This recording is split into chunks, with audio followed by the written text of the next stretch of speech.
welcome to In Touch Crime Beat. I'm Officer Don with Fayette Commonwealth's Attorney Ray Larson. This week we're going to talk about a couple of things. A story that's going to break your heart. It's a thrill killing that happened. Ray will fill us in on that. There's a proposal in the Kentucky legislature to allow convicted felons to vote. What do you think about that? We'll talk about that as well. And you've heard the rumor that most of the people in prison are drug offenders, non-violent drug offenders, I believe. That have only got caught with a roach. Yeah. Well, we're gonna. Do you remember this? You don't have your headphones on, but do you remember this, Ray? Turtle, how many licks does it take to get to the Tootsie Roll center of a Tootsie Pop? We're going to answer how many licks it takes before you're actually sent to prison. You like that? Isn't that cute? This is really getting kinky here. I mean, I don't know that I want to be part of this anymore. How many crimes do you have to commit before they'll actually send you to prison? Ray has some stats. We try to avoid stats, but these are important ones to give you a little insight so you'll be in the know about what's really happening with our criminal justice I prefer system. to call them facts, not stats. You just cringe whenever I say, "Hey, I got some numbers here." Yeah, numbers for the radio. That's good radio. Let's talk about this first case, this thrill killing, as you call it, this horrific crime. This is from Missouri. And an 18-year-old teenager, adult as a matter of fact, confessed to murdering a 9-year-old girl, and she'll be sentenced today, as a matter of fact, this week. Her name is Alyssa Bustamante. She's 18 years old, and she wrote in her diary on the night that she strangled, slit the throat, and repeatedly stabbed her 9-year-old victim. She said, "It was amazing and pretty enjoyable experience," and ended that entry by saying, "Gotta go to church now, LOL." Now you young people, that means laugh out loud. I thought it meant lots of love, but it doesn't, I'm told. It's an absolute monster. Yep. I mean, this girl is truly satanic. To how do you even think that out? Well, here's what she did.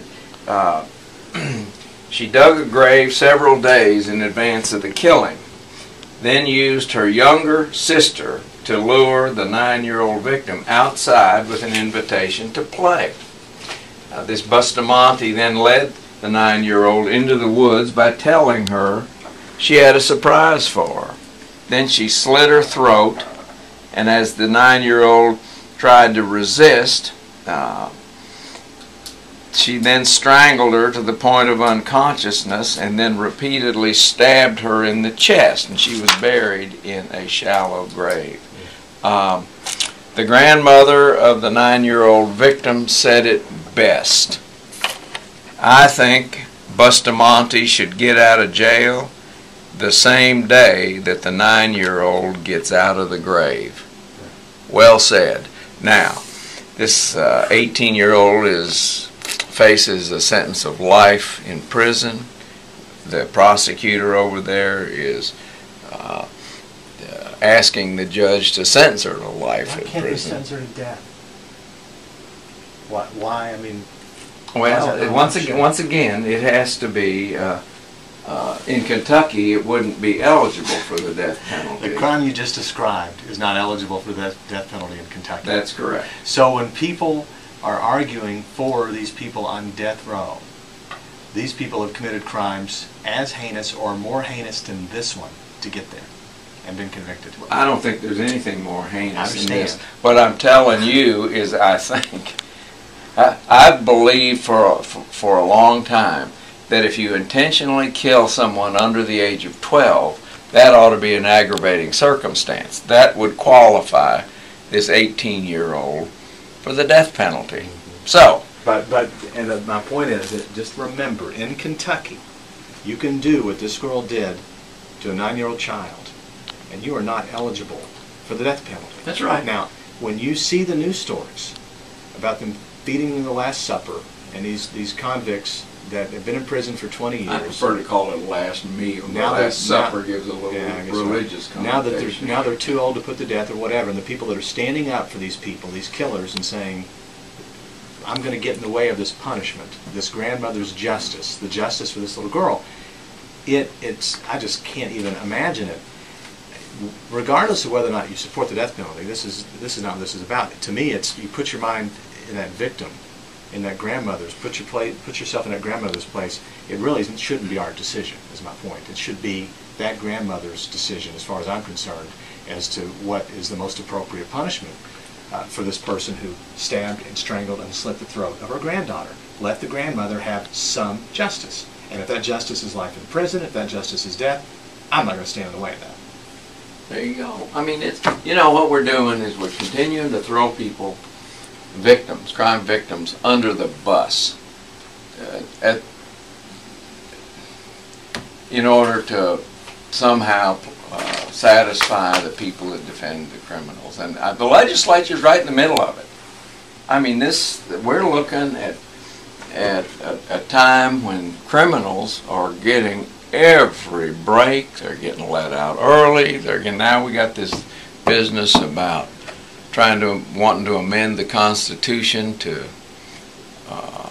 give rights back to the convicted felons. I would say one of the things that you lose when you choose to become a felon, when you choose to commit a crime so serious that the state takes you to trial and convicts you before a judge and a jury, and says that your crime is a felony, which is on the more serious crimes. We're not talking about DUI, which is serious enough in itself. We're not talking about a simple assault.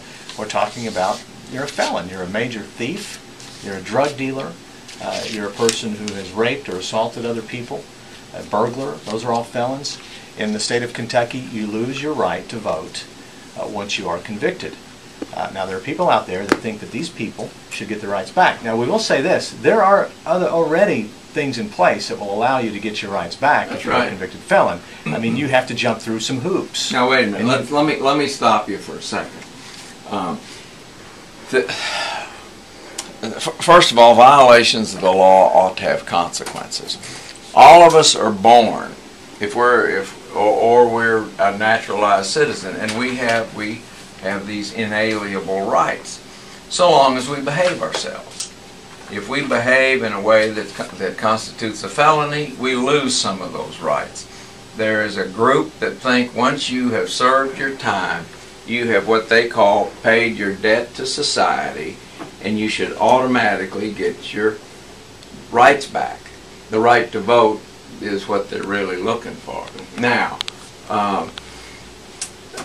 I don't think that convicted criminals, felons, some of them should be in a position that they can get their rights back, but they got to earn them.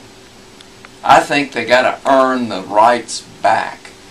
And now, the proposal that's going around the legislatures says to amend Kentucky's Constitution to allow persons convicted of a felony other than treason.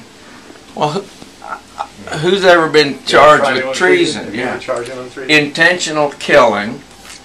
I'll come back to that. A sex crime or bribery. What? The right to vote after the expiration of probation, final discharge from parole, or maximum expiration of sentence. Now, let's go back to this thing about intentional killing. So somebody's driving out Nicholasville Road to Fayette Mall drunk. They cross the center line and hit a car head on and kill 4 people. And typically, they didn't intend to kill those people, but they killed 4 people. That person would be, under this proposal, would get his right to vote back because it wasn't an intentional killing. Everything that gets proposed. Tune in to the following stations every Sunday to hear full episodes of In Touch with Ray the DA and Don Evans.